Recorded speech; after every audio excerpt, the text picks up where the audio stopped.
নজিরবিহীন ভ্যাট বৃদ্ধিতে জীবনযাত্রায় ছন্দপতন, ভোক্তা চাহিদার লাগাম টানায় কমেছে বিক্রি, ন্যায্যতার ভিত্তিতে সিদ্ধান্ত নেয়নি সরকার, মত বিশ্লেষকদের। বাজেট সাপোর্টের জায়গাতেও কিন্তু সেইভাবে আসলে সাপোর্টটা আসছে না। তো সব মিলিয়ে সরকারের হাতে এই মুহূর্তে অর্থ নেই। এই চাপটা কিন্তু পুরোপুরি জনগণের উপরে আসবে, কিন্তু এর পুরো পরিমাণটা কিন্তু সরকারের কাছে যাবে না, ফাঁক ফোকর দিয়ে অনেকগুলোই বেরিয়ে যাবে। ক্যান্সার ইনস্টিটিউটে নষ্ট রেডিওথেরাপি মেশিন, সংকট কেমোথেরাপি ওষুধেরও, বিপাকে চিকিৎসা নিতে আসা নিম্ন আয়ের মানুষ। পাইছি একটা আর দুইটা কিনছি, 5 নম্বরটা আমার কিনতে হয়েছে 3500 টাকা দিয়া। মানে কি মন লাগে আর দেড় লাগে ঘুরতেছি। গাইবান্ধার পলাশবাড়িতে পদ বাণিজ্যের অভিযোগ, কজন বিএনপি নেতার বিরুদ্ধে অকাট্য সাক্ষ্য প্রমাণে কমিটি থেকে বাদ পড়লেন মহিলা দল সভাপতি বনে যাওয়া আওয়ামী লীগ কর্মী। স্থানীয় কিছু নেতা, পৌর এবং থানা বিএনপির কিছু নেতা এটার সঙ্গে জড়িত ছিল। বিগত দিনে বিএনপির কোনো মিছিল মিটিং আমরা করতে কখনো দেখি নাই। টাকা পয়সার বিনিময়ে এরা এই কমিটি নিয়েছে, কিন্তু আমরা এই কমিটি মানি না।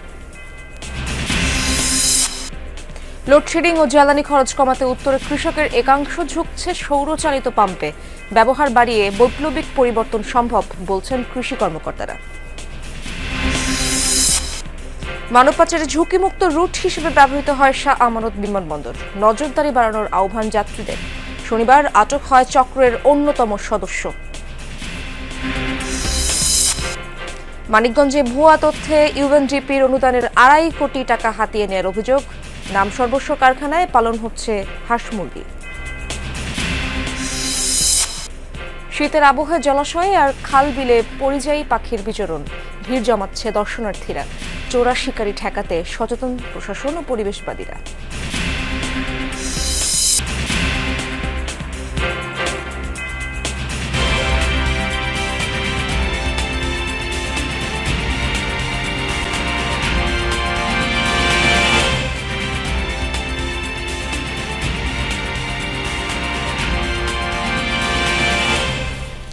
আমন্ত্রণ যমুনা নিউজ, আপনাদের সঙ্গে আছি আমি ইশরাত জাহান। এতক্ষণ শিরোনাম দেখছিলেন।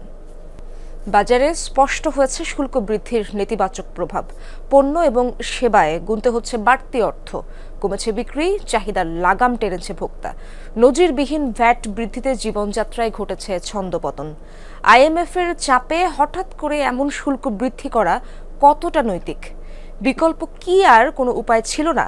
বিশ্লেষকরা বলছেন, কোনো পক্ষের সঙ্গে আলোচনা ছাড়া এমন সিদ্ধান্ত টেকসই পন্থা নয়।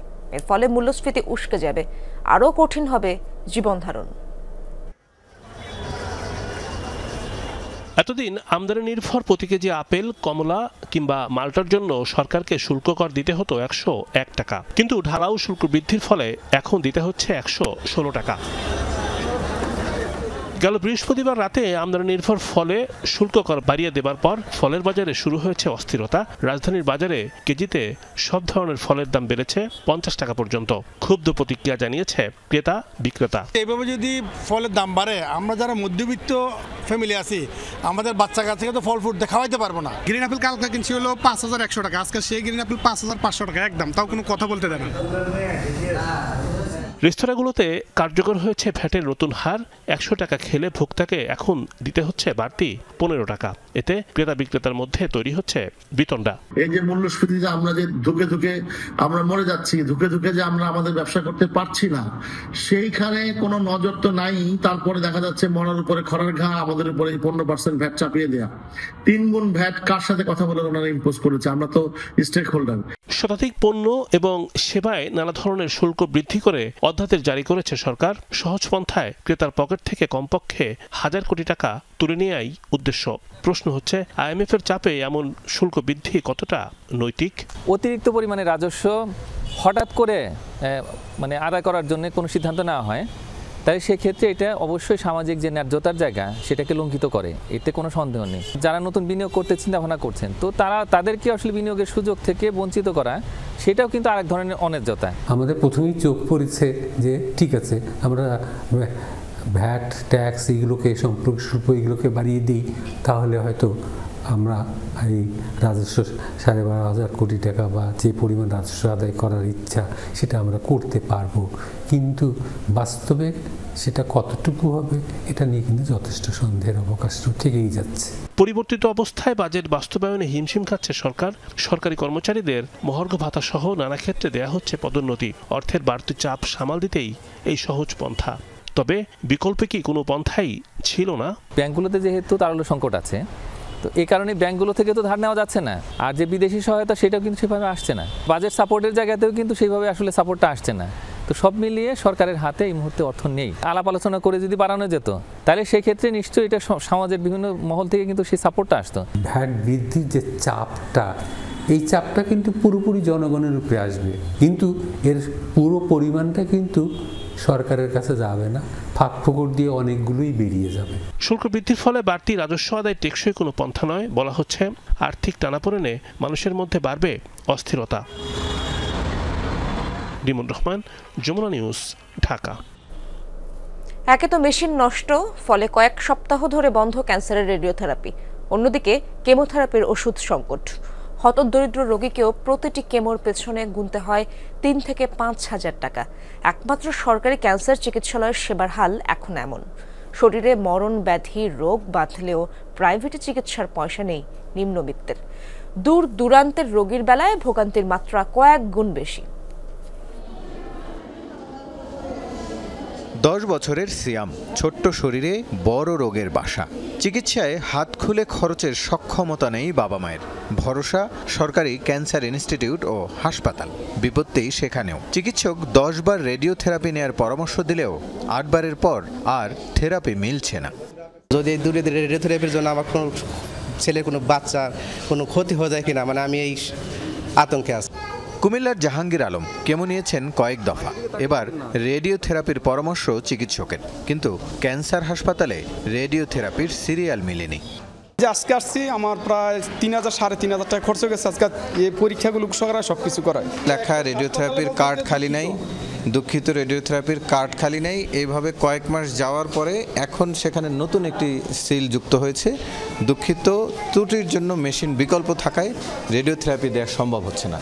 অর্থাৎ মেশিন বিকল আসলে এখানে গেল 2 সপ্তাহ ধরে, কিন্তু উনি ভুগছেন বিশেষ করে রেডিওথেরাপির জন্য গেল প্রায় 5-6 মাস ধরে আসলে রেডিওথেরাপির সিরিয়াল সে পাচ্ছেন না। সিরিয়াল পেতে এমনিতেও দিনের পর দিন অপেক্ষায় থাকতে হতো। মেশিন বিকল হয়ে পড়ায় রোগীর জট আরও বেড়েছে। প্রাইভেটে গেছি, আমার দ্বারা স্যার সম্ভব না, আমি অনেক গরিব মানুষ। কয় টাকা চাই প্রাইভেটে? 1,20,000 টাকা আছে। এক আল্লাহর কাছে ছাড়া বলার কোনো জায়গা আমাদের নেই। তো ডাক্তার বললো যে আপনাকে রেডিওথেরাপি সাজেস্ট করা হয়েছে, কিন্তু আমাদের যেরকম মেশিন নষ্ট আছে আপনি মেয়ের আগে এটা পাবেন না। মোট 6টি মেশিনে রেডিওথেরাপি দেয়া হতো ক্যান্সার হাসপাতালে। গেল 3 বছর ধরে চলছে কেবল 2টি, সেই 2টিও বিকল 2 সপ্তাহ ধরে। ওনাদের যে ইঞ্জিনিয়ার সাহেব আছেন, বাংলাদেশে যারা আছেন, তারা চেষ্টা করে ঠিক করতে পারে নাই।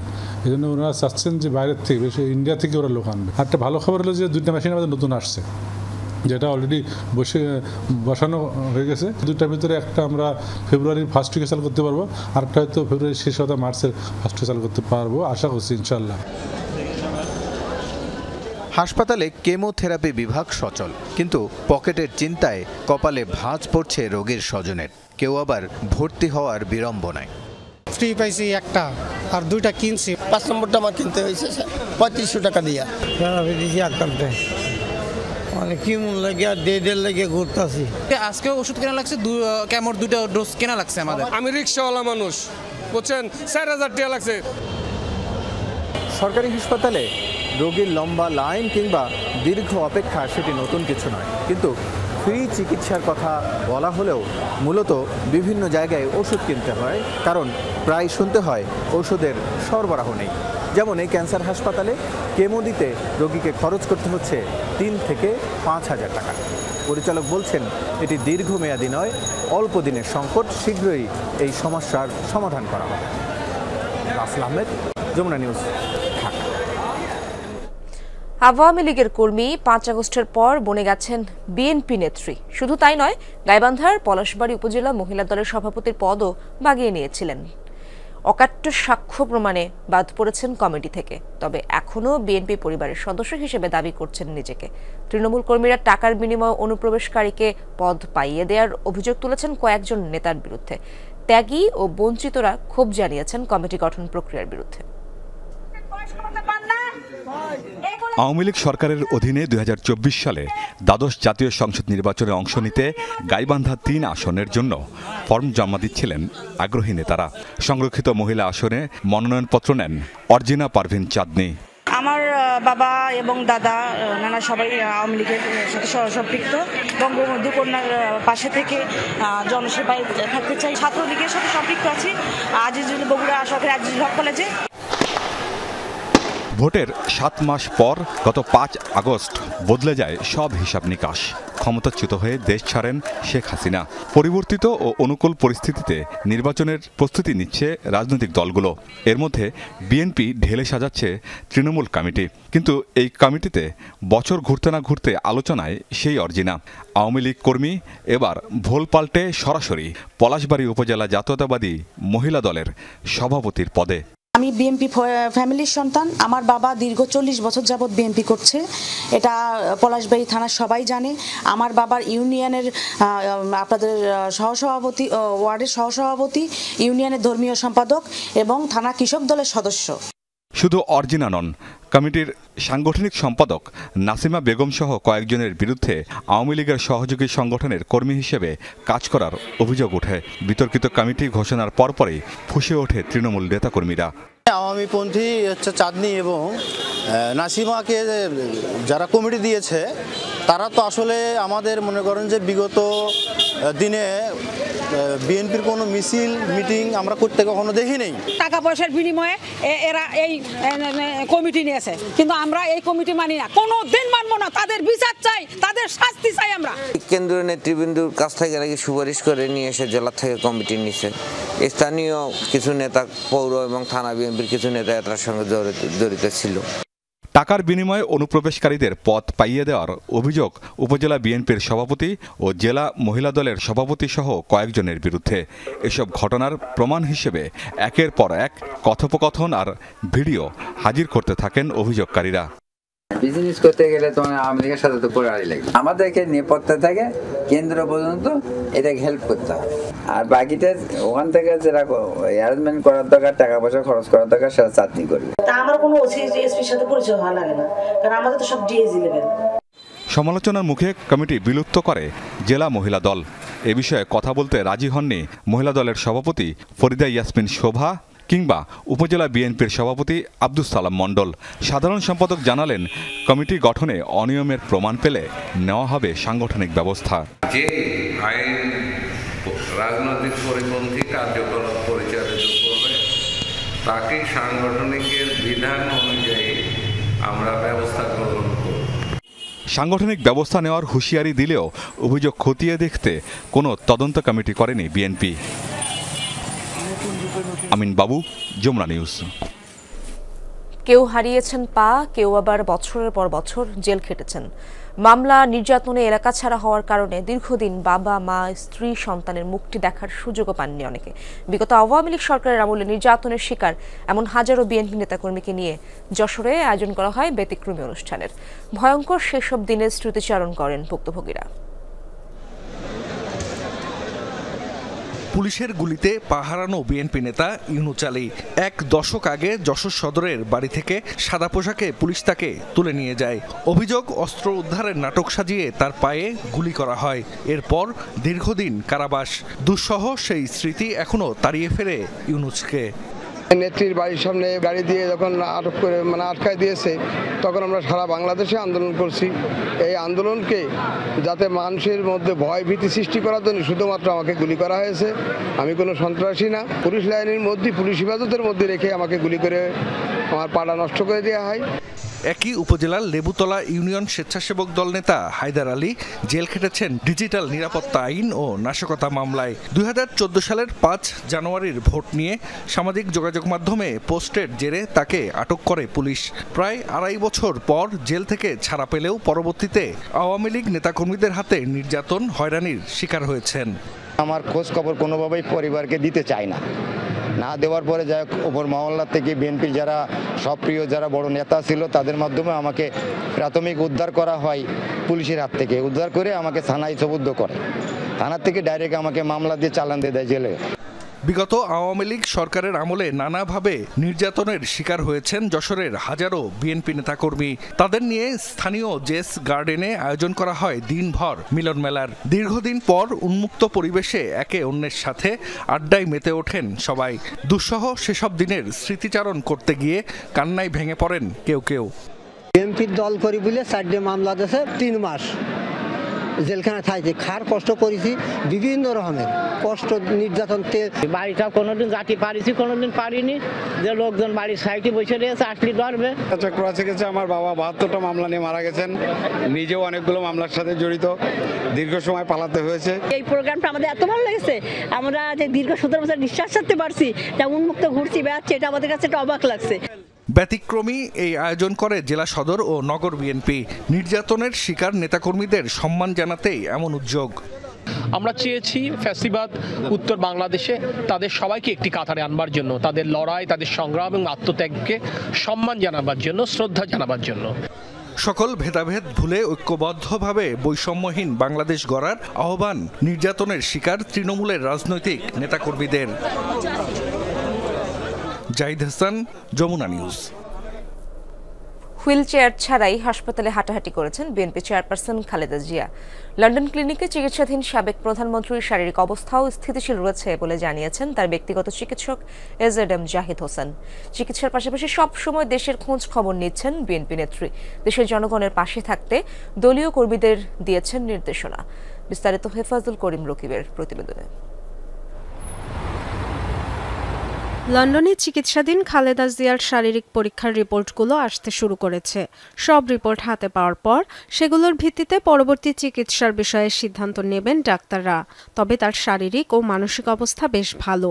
বিএনপির উপদেষ্টা মণ্ডলীর সদস্য ডক্টর মোহাম্মদ এনামুল হক চৌধুরী জানিয়েছেন, হাসপাতালে হুইল চেয়ার ছাড়াই হাঁটাহাঁটি করেছেন খালেদা জিয়া।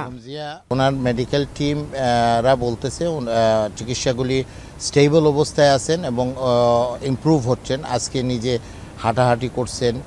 প্রতিদিনই রুটিন স্বাস্থ্য পরীক্ষা চলছে বিএনপি নেত্রীর। সোমবার বিশেষজ্ঞ চিকিৎসকদের পরামর্শে হবে বিশেষ কিছু পরীক্ষা নিরীক্ষা। ব্যক্তিগত চিকিৎসক ও বিএনপির স্থায়ী কমিটির সদস্য এজেডএম জাহিদ হোসেন জানিয়েছেন, রোববার অধ্যাপক জন প্যাট্রিক কেনেডি দেখে গেছেন খালেদা জিয়াকে। এই বিশেষজ্ঞ চিকিৎসকের অধীনেই লন্ডন ক্লিনিকে চিকিৎসা চলছে তার। প্রফেসর প্যাট্রিক কেনেডি এসেছিলেন, উনি ওনাকে দেখেছেন, ফিজিওথেরাপি যেটা দেওয়া হয় সেটা ওনারা দিয়েছেন এবং পরবর্তীতে উনি ফিজিওথেরাপি নেওয়ার পর মোটামুটি উনি ভালো আছেন। এবং আমাদের যে দলের ভারপ্রাপ্ত চেয়ারম্যান জনাব তারেক রহমান সাহেব, ওনার সহধর্মিণী ডাক্তার জুবাইদা রহমান, ওনারাও এসেছেন। এখন উনি একটু রেস্ট নিচ্ছেন এবং গতকালকে এসছেও বলা যায় যে শারীরিকভাবে আলহামদুলিল্লাহ উনি স্টেবল আছেন। খালেদা জিয়াকে দেখতে গিয়েছিলেন যুক্তরাজ্য বিএনপির সাধারণ সম্পাদক কয়সার এম আহমদও।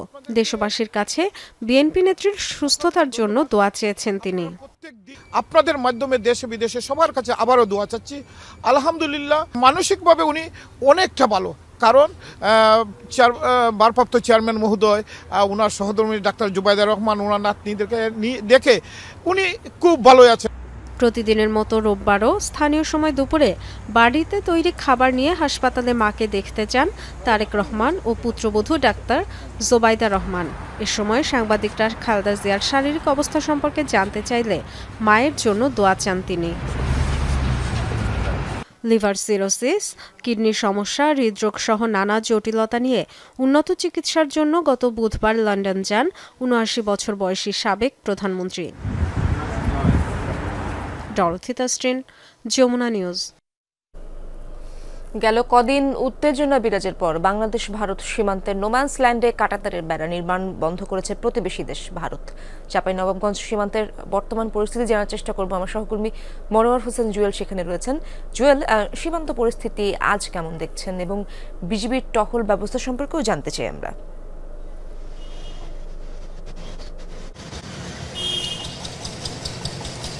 ইশরাত, চাঁপাইনবাবগঞ্জের চৌকা সীমান্ত সহ যে অন্যান্য সীমান্ত আছে সেইগুলো পরিস্থিতি এখন পর্যন্ত নতুন করে আর বিপত্তি ঘটেনি, স্বাভাবিক বলা চলে। আমরা গতকাল সীমান্তেও ছিলাম এবং গতকালকেও আমরা সীমান্ত পর্যবেক্ষণ করেছি, আজকেও আমরা সীমান্তে এসেছি। এখন পর্যন্ত তেমন কোনো অপ্রীতিকর পরিস্থিতি আমরা দেখিনি। এবং চাঁপাইনবাবগঞ্জের 59 বিজিবি ব্যাটালিয়নের অধিনায়ক লেফটেন্যান্ট কর্নেল গোলাম কিবরিয়ার সাথে আমরা কথা বলেছিলাম। তিনি যেটা বলছিলেন যে বিজিবি আগের চেয়ে অনেক তৎপর আছে এবং এই এলাকায় যাতে কোনো অপ্রীতিকর ঘটনা ঘটতে না পারে, কেউ যেন কোনো সুযোগ নিতে পারে না পারে, সেজন্য তা বিজিবি যথা নিয়মিতভাবে টহল দিচ্ছে এবং আগের চেয়ে তাদের তৎপরতা বৃদ্ধি হয়েছে।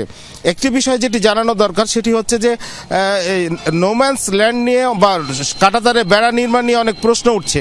প্রশ্ন সেটি হচ্ছে যে আন্তর্জাতিক শূন্য রেখা অর্থাৎ নোম্যান্স ল্যান্ডের উভয় পার্শ্বের 150 গজ 300 গজ এলাকা কিন্তু আন্তর্জাতিক আইন অনুযায়ী কোনো পক্ষ কোনো স্থাপনা নির্মাণ করতে পারবে না।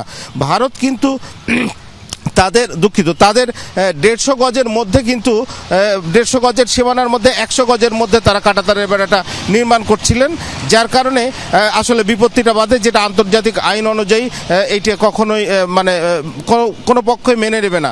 তবে বিজিবি যেটি জানিয়েছে সেটি হচ্ছে তারা উভয় পক্ষের মধ্যে আলোচনা হয়েছে, পতাকা বৈঠকে তারা সিদ্ধান্ত নিয়েছেন যে জেআরডি অনুযায়ী তারা পরবর্তীতে বিএসএফ বা অন্যান্য বিজিবি এবং বিএসএফ ব্যবস্থা নিবে।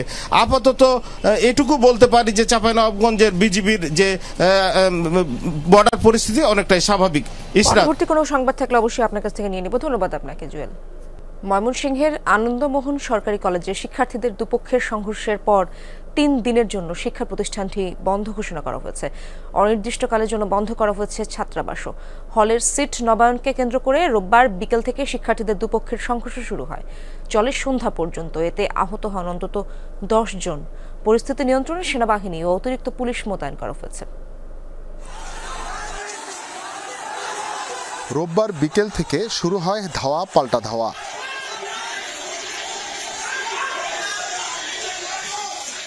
ময়মনসিংহের সরকারি আনন্দমোহন কলেজে ছাত্রাবাসের সিট বরাদ্দ নিয়ে দুই পক্ষের দ্বন্দ্বে এই হামলা পাল্টা হামলা সংঘর্ষ। হলের সিট চার্জ কমানো সহ হল কেন্দ্রিক বিভিন্ন দাবিতে ক্রিয়াশীল ছাত্র সংগঠনগুলো ও হলে থাকা সাধারণ ছাত্ররা দুই ভাগ হয়ে পড়ে। এ বিষয়ে কর্তৃপক্ষের সাথে রোববার দুপুরে মিটিংয়ে বসাকে কেন্দ্র করে দ্বন্দ্বে জড়ায় শিক্ষার্থীরা। হল থেকে একটা গ্রুপ এসে তারা প্রিন্সিপাল স্যারের রুমের সামনে এসে অবস্থান করে এবং এখান থেকে তারা উচ্চবাচ্য করে। এক পর্যায়ে তারা তাদের জুতা নিক্ষেপ করে, বাইরে যারা ছিল তাদের লাঠি সুটা নিয়ে তারা এসেছিল। 2 ঘন্টা 2.5 ঘন্টার উপরে আমাদের একটা দাওয়া পাল্টা দেওয়া হয়েছে। যেহেতু তারা আমাদেরকে মারতে আসছে, আমরা তো নিজেদের পিঠ বাঁচানোর জন্য হইলেও তো মানে আমরা সামনে দাঁড়াইতে হইব, প্রতিরোধ করতে হইব। আমাদের অধ্যক্ষ স্যার এটা যদি একটা সুষ্ঠু সমাধান দিনের বেলা দিয়ে দিতেন, এটার কোনোভাবেই আজকে এই হামলাটা হইতো না। পরে পুলিশ ও সেনাবাহিনী গিয়ে পরিস্থিতি নিয়ন্ত্রণে আনে। এ ঘটনায় ছাত্রদের দুই পক্ষই পরস্পর বিরোধী বক্তব্য দিয়েছে। আমরা মনে করি হলে সাধারণ শিক্ষার্থীরা থাকবে, নিয়মিত শিক্ষার্থীরা থাকবে। এখন ক্রিয়াশীল ছাত্র সংগঠনে তারাও তাদের সাধারণ শিক্ষার্থী আছে, তাদেরও নিয়মিত ছাত্রত্ব আছে, তারা থাকবে। কিন্তু ইলিগেল কোনো স্টুডেন্ট, অছাত্র কেউ থাকতে পারবে না, ছাত্রলীগের সংশ্লিষ্ট কেউ থাকতে পারবে না। কলেজের ভিতরে পড়াশোনা আমাদেরকে কোনো নিরাপত্তা দিতে পারতেছে না। বাইরে বের হওয়ার পরে আমাদেরকে নিরাপত্তা কে নিশ্চিত করবে? আমরা এই মুহূর্তে নিরাপত্তা সংকটে ভুগতেছি। উদ্ভূত পরিস্থিতিতে 3 দিনের জন্য আনন্দমোহন কলেজের শ্রেণী কার্যক্রম বন্ধ ঘোষণা করেছে কর্তৃপক্ষ। পাশাপাশি ছেলেদের হল অনির্দিষ্টকালের জন্য বন্ধ ঘোষণা করা হয়েছে। আমাদের অতিরিক্ত পুলিশ আপনার নিয়ন্ত্রণ নিয়ে আসছে এবং আমাদের পুলিশ এখনও আপনার নিয়ন্ত্রণ আছে এবং ভবিষ্যতে যত সেনাবাহিনী আছে তাও থাকবে এবং আমরাও আছি এখানে। আরও কোনো বড় ধরনের ঘটনা যাতে না ঘটে সেই জন্য আমরা ছেলেদের হোস্টেলটা অনির্দিষ্টকালের জন্য বন্ধ রেখেছি। আর 3 দিনের জন্য শ্রেণী কার্যক্রম, একাডেমিক কার্যক্রম বন্ধ থাকবে সমস্ত কলেজে। পরীক্ষা চলবে, জাতীয় বিশ্ববিদ্যালয়ের পরীক্ষা চলবে। সংঘর্ষে আহত হয়েছেন অন্তত 10 শিক্ষার্থী। সোমবার সকালের মধ্যে ছাত্রদের ছাত্রাবাস ছাড়ার জন্য সময়সীমা বেঁধে দেয় কর্তৃপক্ষ। হুসাইন শাহিদ, যমুনা নিউজ, ময়মনসিংহ। উত্তরবঙ্গের জমিতে সেচ দেয়া নিয়ে কৃষকের দুশ্চিন্তা নিরসনের মাধ্যম হতে পারে সোলার পাম্প। লোডশেডিংয়ের ঝুঁকি আর জ্বালানি খরচ কমাতে উত্তরে কৃষকদের একটি অংশ ঝুঁকছেন সৌরচালিত পাম্প মেশিনে। কৃষি কর্মকর্তারা বলছেন স্থাপন খরচ কিছুটা বেশি হলেও প্রকৃতপক্ষে সোলার পাম্প খুবই সাশ্রয়ী। এতে ফসল উৎপাদনে খরচ কমে আসে। উত্তরবঙ্গের কয়েকটি উপজেলা ঘুরে সহকর্মী শহীদুল শাওনের ক্যামেরায় আরও জানাচ্ছেন হাসিবুল করিম জয়। উত্তরবঙ্গ মানেই বিস্তীর্ণ ফসলের মাঠ। যদিও প্রতি বছরই শীত গ্রীষ্মে পানির অভাবে ব্যাহত হয় চাষাবাদ। বিপাকে পড়ে কৃষক। ফসলি জমিতে পানির যোগান দিতে গিয়ে হিমশিম খেতে হয় তাদের। এ পরিস্থিতি থেকে উত্তরণে আশার আলো হয়ে এসেছে সোলার পাম্প। কৃষকরা বলছেন বিদ্যুৎ ভোগান্তিতে প্রায় সময়ই জমিতে ঠিক সময়ে সেচ দেওয়া সম্ভব হয় না, তাই কাঙ্ক্ষিত ফসলও মেলে না অনেক সময়। যখন আমাদের পানির খুবই প্রয়োজন আসে সেই সময় হয়তো আমরা বিদ্যুৎ পাচ্ছিলাম, এই কারণে আমাদের সেচের সমস্যাটা বেশি দেখা যাচ্ছে। কিন্তু এখন যে এটা শোনা যাচ্ছে এটা এখানে কোনো বিদ্যুতের কালেকশন নাই। ইনশাআল্লাহ আকাশে সূর্যের তাপ থাকলে ইনশাআল্লাহ সেচ আমরা অলরেডি সবসময় 24 ঘন্টা পাবো। সব সময় যে সুযোগ সুবিধা মতন এই পানিটা পাওয়ার পর থেকে আমার প্রচুর ক্ষেত হয়েছে, ফসলটা উন্নত হয়েছে। সোলার পাম্প ব্যবহারকারী কৃষকরা বলছেন যখন তখন লোডশেডিং এর ঝুঁকি না থাকায় জমিতে পর্যাপ্ত পরিমাণ পানি সরবরাহ করা যাচ্ছে, আর খরচও কমে এসেছে অনেকটাই। আগে সোলার পাম্প না থাকাতে আমার এই জমি আবাদ করতে খুবই কষ্ট হতো। অন্যের মোটর থেকে পানি আনা, পলিথিন পাইপ দিয়ে পানি আনা লাগতো। আমাদের এখানে পানির খুব ক্রাইসিস অবস্থা। আগে এরি কাটতাম, এরি ধান কাটতাম, এখন এবার পানি অভাবে আলু কাটতেছে। রংপুরের কৃষি কর্মকর্তা জানান প্রাথমিকভাবে সোলার পাম্পের স্থাপন খরচ বেশি বলে কৃষকরা নিজস্ব উদ্যোগ নিতে আগ্রহী হয়নি, কিন্তু আদতে এটি তাদের জন্য খুবই লাভজনক। প্রাথমিকভাবে এর স্থাপন খরচটা বেশি, যার কারণে প্রযুক্তিটা কৃষকদের পর্যায়ে ব্যাপকভাবে নিজেরা স্থাপন করা এখনো শুরু হয়নি। আর ওভারঅল সোলার পাম্প এর মাধ্যমে সেচ প্রদান আমাদের জন্য লাভজনক, কৃষকদের জন্য লাভজনক, কারণ এখানে সেচের খরচ কৃষকদের কমে যায়। রংপুর সহ উত্তরবঙ্গের 5 জেলায় 28টি সোলার পাম্প স্থাপন করেছে একটি বেসরকারি উন্নয়ন সংস্থা। প্রতিনিধিরা জানান আরও বড় পরিসরে সোলার পাম্প বানানো গেলে উত্তরবঙ্গের কৃষিতে আসতে পারে বৈপ্লবিক পরিবর্তন। সময়মতো গত মাস থেকে এইগুলো পাম্পগুলো চালু করছি। বড় ধরনের একটা সিজন এখনো ওঠে নাই, তবে আমাদের ইতিপূর্বে আমরা অন্য ব্যাংকের আওতায় আমরা কিছু সোলার পাম্প দিয়েছিলাম। সেখানে আমরা দেখেছি যে 3 থেকে 4 একর জমি কাভার করা হয়। সেক্ষেত্রে বিঘা যদি হিসাব করি 15-16 বিঘাতে 20 বিঘা জমি কাভার করা যায়। টাসটা দিয়েছি আমরা এই এলাকায়, এত ভালো সারা পাচ্ছি। হতে পারে যে ভবিষ্যতে যদি আমাদের অ্যাপেটাইট থাকে বা বাজেট আমাদের অ্যালাউ করে আমরা আরও কিছু হয়তো দেখতে পারি, কারণ এটা আসলে সোলার পাম্পটা আমাদের এনভায়রনমেন্টের জন্য অসম্ভব বেনিফিশিয়াল, কারণ এখানে আমরা কার্বন এমিশন কমাচ্ছি, কোনো রকম তেলের পাম্প ব্যবহার হচ্ছে না বলে। সুতরাং আমরা ভাবছি যে আমরা আসলে এনভায়রনমেন্টের দিকটাও খেয়াল করে অনেক প্রজেক্ট করি।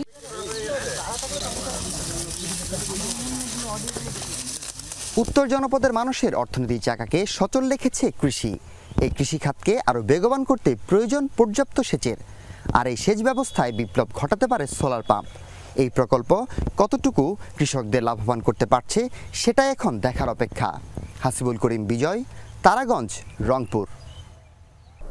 গত 3 বছরের মধ্যে প্রথমবারের মতো মানব পাচারের সক্রিয় এক সদস্যকে চট্টগ্রাম শাহ আমানত আন্তর্জাতিক বিমানবন্দর থেকে আটক করা হয়েছে।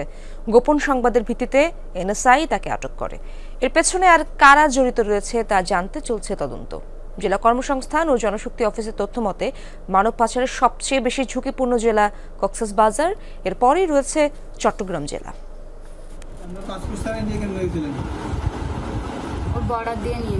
বিদেশে চাকরি এবং উন্নত জীবনের প্রলোভনের ফাঁদে পড়েন এই গার্মেন্টস কর্মীর মতো অনেকে। মানব পাচার চক্রের অন্যতম সদস্য তারেককে গেল বছরের জুন মাসে গ্রেফতার করে পুলিশ। চট্টগ্রাম শাহ আমানত আন্তর্জাতিক বিমানবন্দর দিয়েও প্রায় সময় আসা যাওয়া করে চক্রের সদস্যরা। সবশেষ গেল শনিবার রাতে এনএসআইয়ের গোপন সংবাদের ভিত্তিতে ফেনীর বাসিন্দা ইফতেখারুল আলম রনিকে চট্টগ্রাম বিমানবন্দর থেকে আটক করে ইমিগ্রেশন পুলিশ। বিমান বাংলাদেশ এয়ারলাইন্সের ফ্লাইটে করে দুবাই যাওয়ার কথা ছিল তার। গেল 3 বছরে এই প্রথম বিমানবন্দরে ধরা পড়েছে মানব পাচারের চক্রের সদস্য। ইমিগ্রেশন পুলিশের অফিসে বসে তাকে যাবতীয় তথ্য যাচাই বাছাই করে আগে নিশ্চিত হয়েছেন যে ওই ব্যক্তি সেই ব্যক্তি কিনা। পরবর্তীতে ওনারা যখন নিশ্চিত হলেন যে ইনি সেই মানব পাচারকারী, পরবর্তীতে ওনাকে ওখানেই আটক করা হয়। বিদেশগামী যাত্রীদের দাবি, মানব পাচারের ক্ষেত্রে চট্টগ্রাম বন্দরকে ঝুঁকিমুক্ত রুট মনে করে থাকে চক্রটি। এদের রুখতে নজরদারি বৃদ্ধির আহ্বান যাত্রীদের। সিকিউরিটি সিস্টেম যাতে ভালো থাকে, কেউ যেন কোনো অপরাধ করতে না পারে। সিকিউরিটিটাকে আরো অনেক সিকিউরিটি নিয়ে আমাদের অনেক কাজ করতে হবে। দালালা মানুষ পাচার করা নিয়ে যায়, এখানে নিয়ে বিক্রি করে দেয়, আর আত্মীয় পরিচয় দিয়ে, বন্ধুবান্ধব পরিচয় দিয়ে অবৈধভাবে স্বর্ণলঙ্কা নিয়ে টাকা পয়সা নিয়ে অবৈধভাবে যেমন মানব পাচার হয়।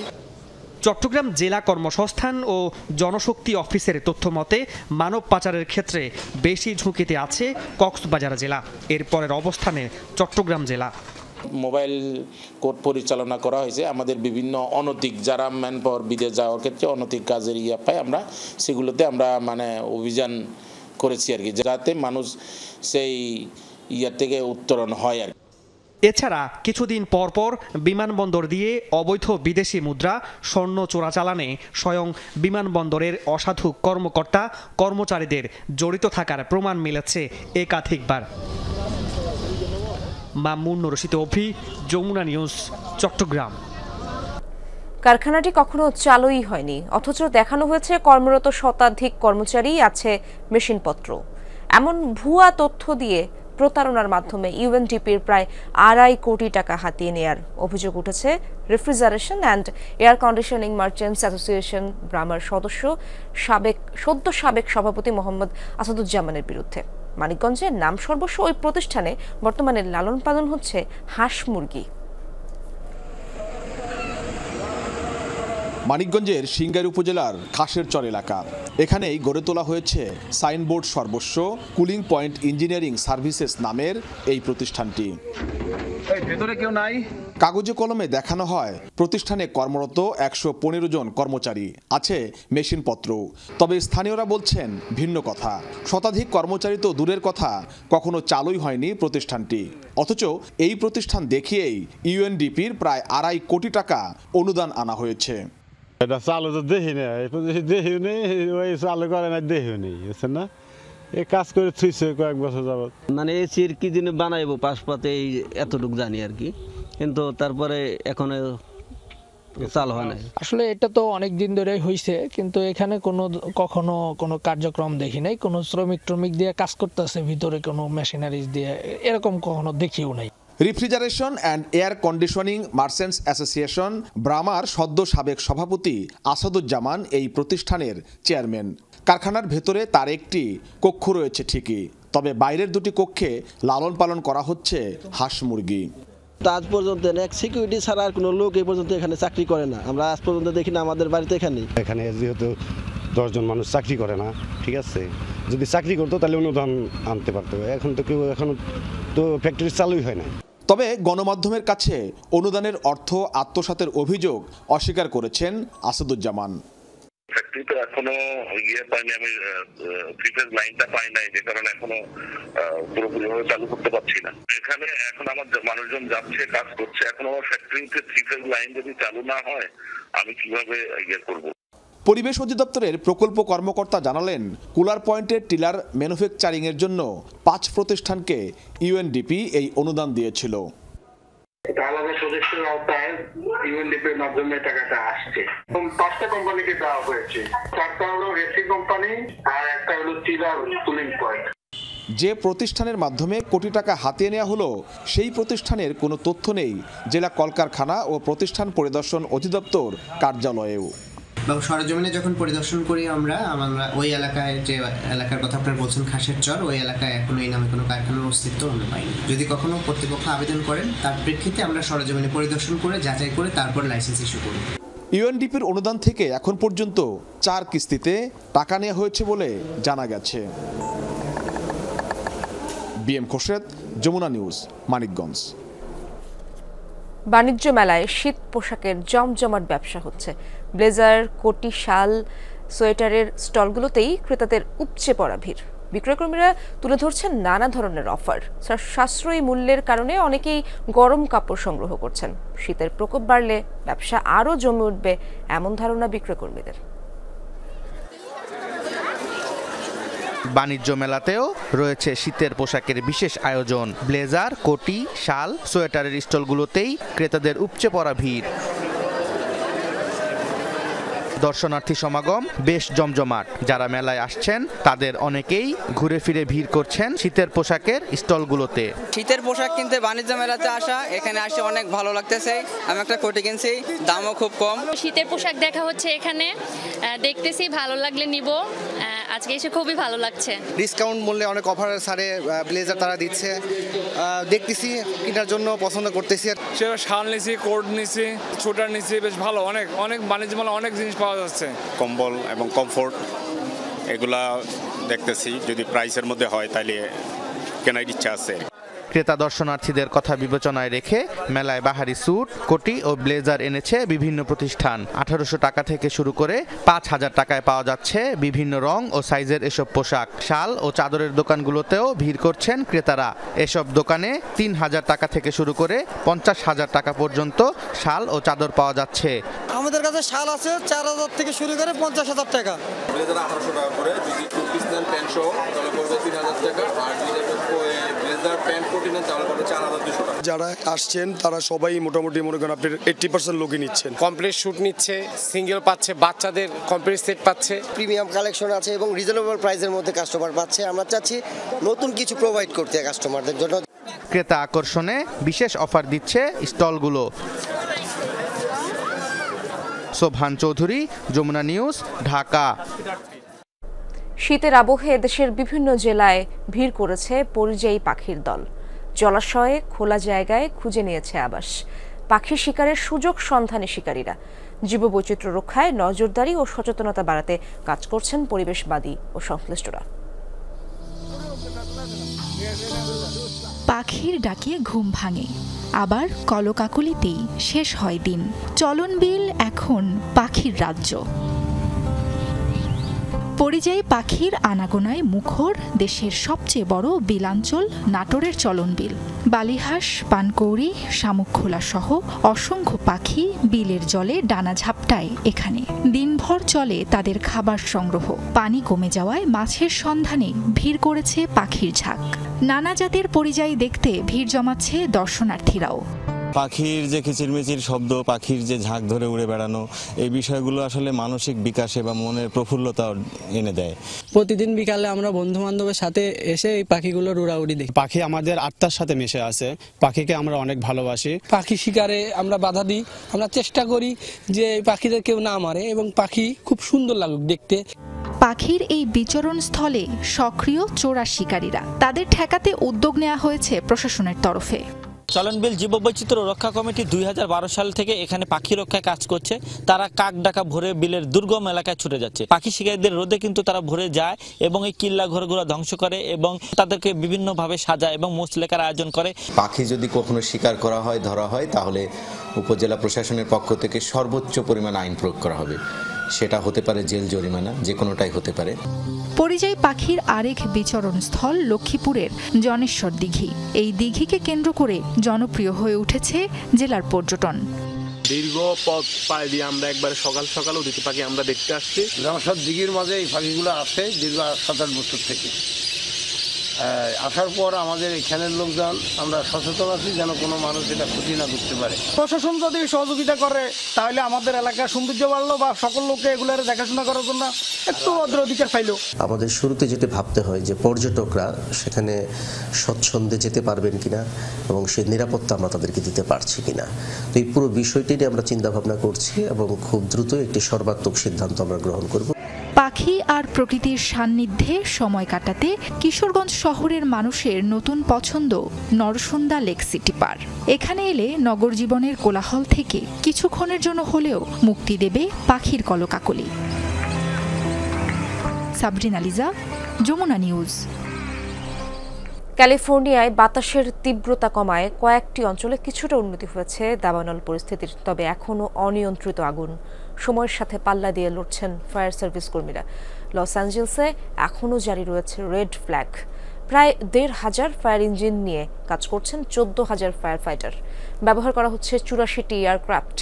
রোববার স্থানীয় সময় রাত থেকেই আবার বাড়তে শুরু করেছে বাতাসের তীব্রতা। আবহাওয়া বিভাগ বলছে মঙ্গলবার নাগাদ ঘন্টায় 96 কিলোমিটার গতিতে প্রবাহিত হতে পারে শুষ্ক বায়ু সান্টা আনা। এর মধ্যে নতুন কয়েকটি স্থানে ছড়িয়েছে আগুন। সান ফার্নান্দো ভ্যালির দিকে অগ্রসর হওয়ায় 87,000 বাসিন্দাকে এলাকা ছাড়ার জন্য প্রস্তুত থাকতে বলা হয়েছে। ক্যালিফোর্নিয়ায় ভয়াবহতম দাবানলে প্রাণ গেছে 16 জনের, নিখোঁজ আরও 16 জন। আগুনে ধ্বংস হয়েছে 12,000 ঘরবাড়ি স্থাপনা।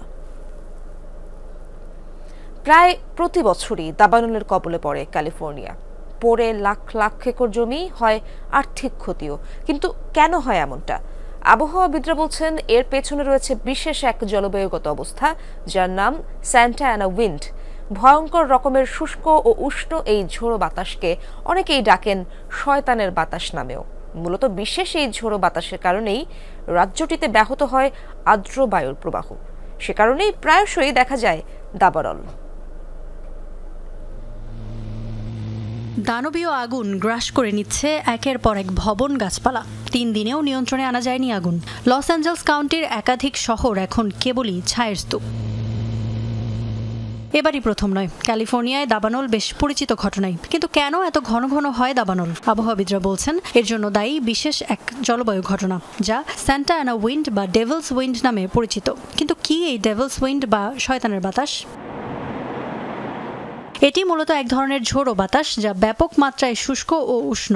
মূলত উত্তর আমেরিকার শুষ্ক আবহাওয়ার অঞ্চল গ্রেট বেসিনের বায়ুতে উচ্চ চাপের কারণে তৈরি হয় এই ঝোড়ো বাতাস। বিস্তীর্ণ মরু অঞ্চল পাড়ি দিতে গিয়ে কমে যায় বাতাসের আর্দ্রতা, হয়ে ওঠে উষ্ণ। অঞ্চলটি বদ্ধ হওয়ায় সুউচ্চ সরু পাহাড়ি অঞ্চল অতিক্রম করতে গিয়ে ব্যাপক গতি অর্জন করে এই বাতাস, যা নিয়ন্ত্রণ করা ভীষণ দুরূহ। এই শুষ্ক উষ্ণ ঝোড়ো বাতাস বাধাগ্রস্ত করে ক্যালিফোর্নিয়ার স্বাভাবিক বায়ু প্রবাহকে। ফলে প্রশান্ত মহাসাগর থেকে রাজ্যটিতে আসতে পারে না আর্দ্র বাতাস, বরং এই শুষ্ক বাতাসই ক্যালিফোর্নিয়া হয়ে প্রবাহিত হয় প্রশান্ত সাগরে। মূলত এই ঘটনার কারণেই স্বাভাবিকের তুলনায় শুষ্ক থাকে ক্যালিফোর্নিয়ার আবহাওয়া। প্রায়শই ঘটে দাবানল। শুধু এই বিশেষ ঝোড়ো বাতাসই নয়, এবারের দাবানলের জন্য দায়ী আরও কিছু বিষয়। জরিপ অনুযায়ী গেল বছর অক্টোবর থেকে জানুয়ারি 2025 পর্যন্ত ক্যালিফোর্নিয়ায় বৃষ্টিপাত হয়েছে মাত্র 0.16 ইঞ্চি। প্রায় প্রতি বছরই দাবানলের কবলে পড়ে ক্যালিফোর্নিয়া। গেল 5 বছরে বড় 8টি দাবানলের অভিজ্ঞতা হয়েছে অঞ্চলটির বাসিন্দাদের। ক্যালিফোর্নিয়ার বন ও অগ্নি সুরক্ষা বিভাগ ক্যাল ফায়ারের তথ্য মতে প্রতি বছর রাজ্যটিতে দাবানলে পড়ে গড়ে 2.5 থেকে 3 লাখ একর জমি। তবে এবার ক্ষয়ক্ষতির হিসাব ছাড়িয়েছে অন্যান্য যে কোনো দাবানলকে। ইফাত আরা খন্দকার, যমুনা নিউজ।